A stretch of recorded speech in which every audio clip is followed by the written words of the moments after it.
Hello, Virgo. There's something that happens when you go quiet. Not the quiet that comes from exhaustion, not the quiet that comes from giving up, but the deliberate quiet, the chosen silence, the kind where you pull your energy back, all of it, slowly, intentionally, and you stop offering it to the world the way you used to. And something about that choice does something to the people around you that you might not have expected. You probably didn't make this choice to affect anyone. That's not why you did it. You did it because something in you needed it. Because you reached a point quietly, without announcement, where you recognized that you had been giving pieces of yourself away in directions that weren't returning anything real. And you stopped, not dramatically, not with a declaration.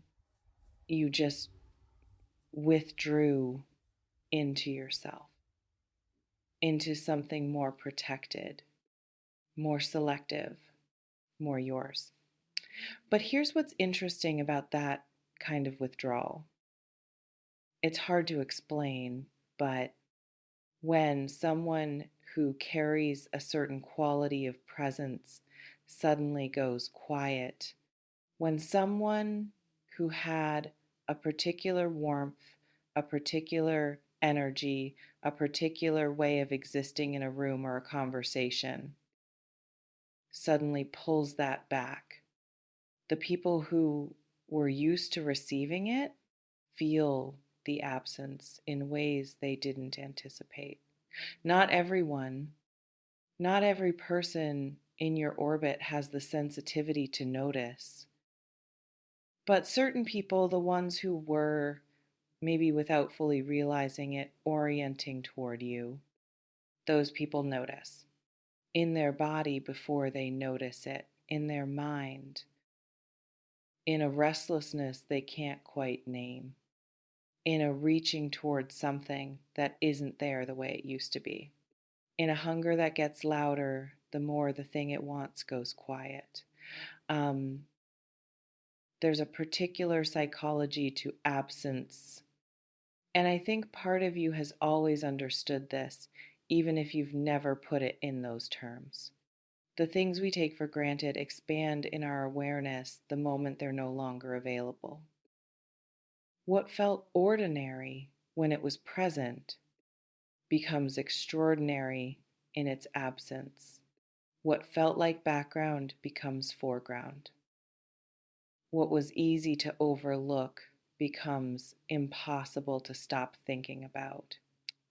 And you, in your silence, in your chosen withdrawal, in the particular dignity of someone who has decided to stop making themselves easily available, you have become that thing, not intentionally, not as a strategy, but as the natural consequence of someone with real presence deciding to protect it.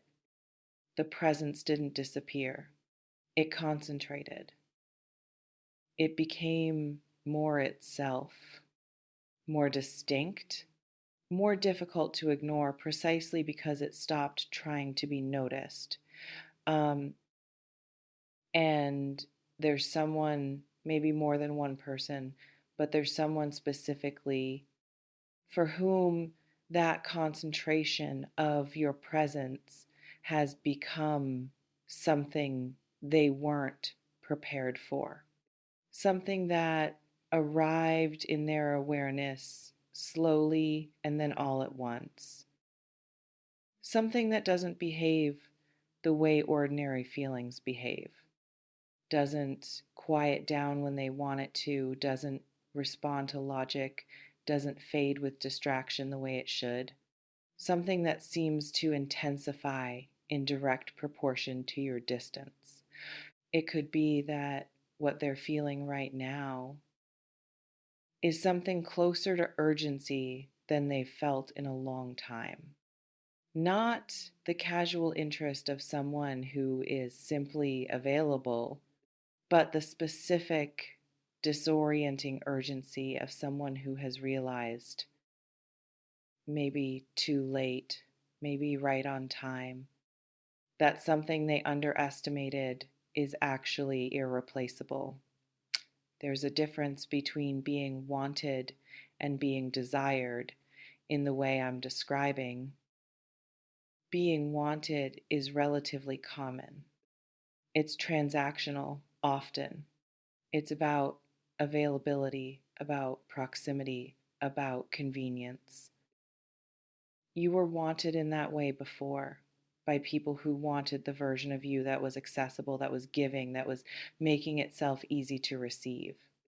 And when you withdrew that accessibility, some of those people drifted because what they wanted was the availability, not you specifically, but desire, real desire, the kind that doesn't negotiate with itself. That's different. Real desire doesn't require availability to survive. In fact, it often grows in the absence of availability. It becomes more insistent, more irrational, more present in the mind of the person feeling it precisely because the object of it has become harder to reach. It stops being background noise and starts being the thing that interrupts everything else. Maybe you've created that without trying to, in your silence, in your stillness, in the simple, powerful act of choosing yourself, your peace, your energy, your wholeness, over the need to be constantly available to the emotions and expectations of others. That choice carries a particular kind of power that is difficult to fully articulate. And certain people feel it, even across distance, even through silence, even when nothing is being said or done. There's something about the way you carry yourself in this period. And I want to be specific about what I mean because I don't mean surface level confidence, the performed kind, the kind people adopt as armor. I mean something quieter and more real than that.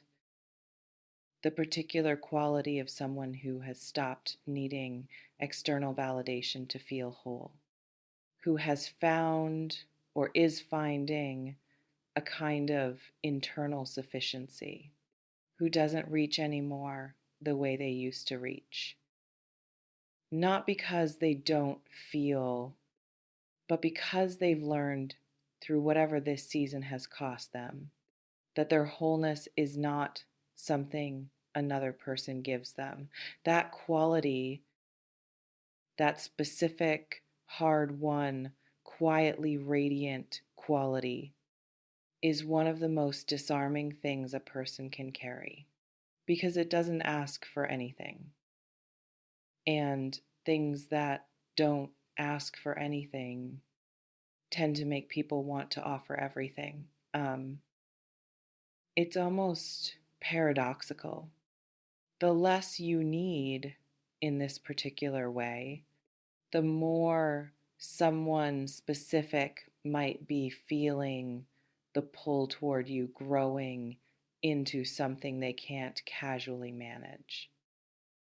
Something that's been building in the background of their ordinary days.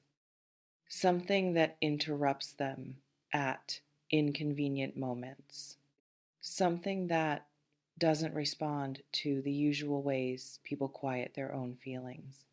It could be that what they're experiencing right now in their own interior, whatever they're doing, wherever they are, has your name woven through it in a way they didn't choose, and can't entirely explain.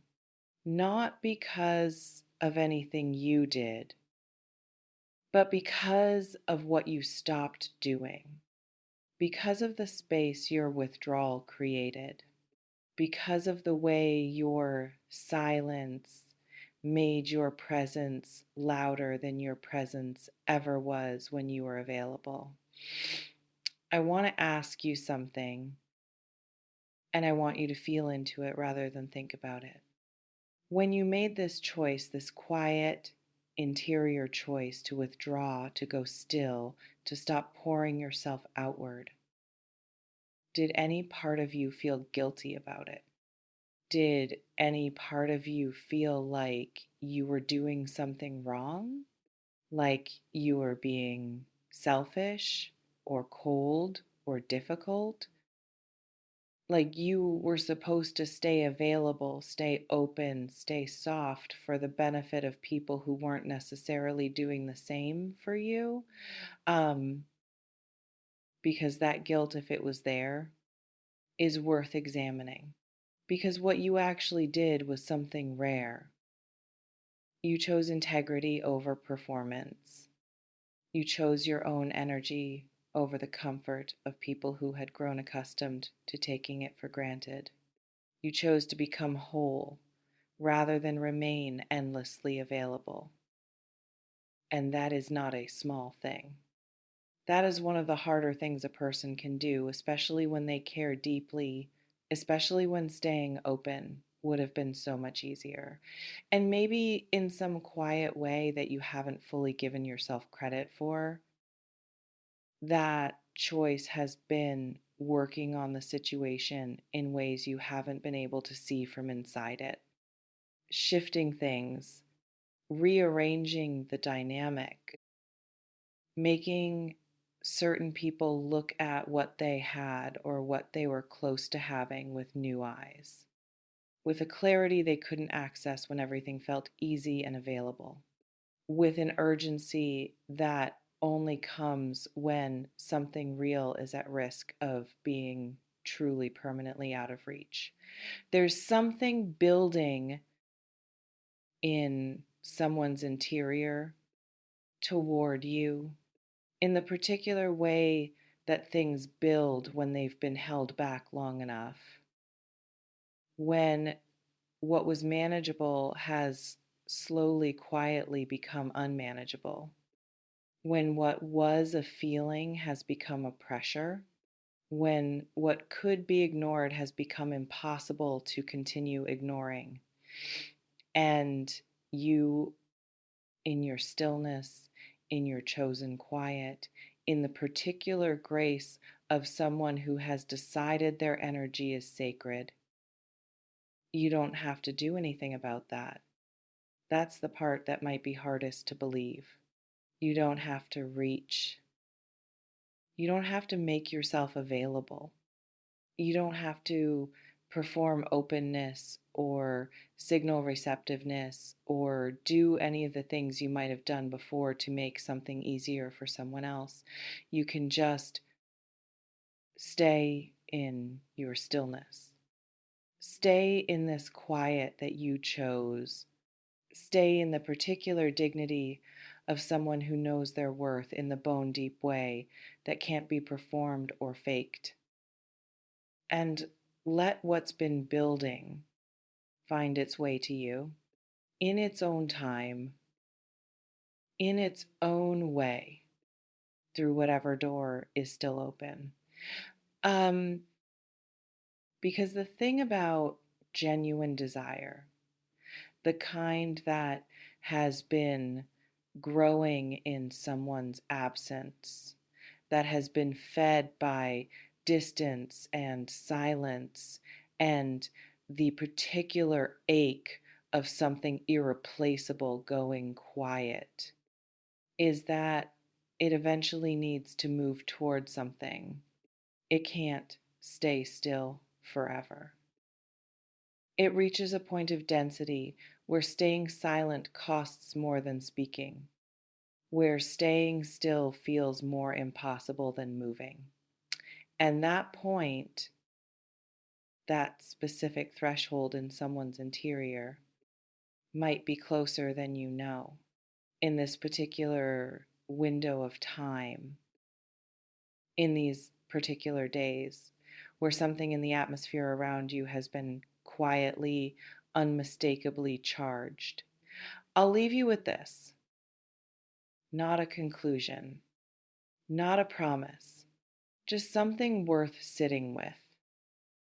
The choice you made to go still, to go inward, to stop giving your energy to what wasn't honoring it, that choice was not a loss. Even when it felt like one, even on the days when the silence felt heavy and the stillness felt lonely, and some part of you wondered if you'd made a mistake, it was not a mistake. It was maybe exactly what something greater was waiting for you to do. Because you can't build something real on a foundation of endless availability. You can't be truly chosen by someone who never had to reckon with what it would mean to lose you. And in your silence, you gave someone that reckoning without planning to, without strategy, just by finally fully choosing yourself. And something in that choice set something in motion that hasn't finished moving yet. Stay still, let it come to you. It already knows where you are.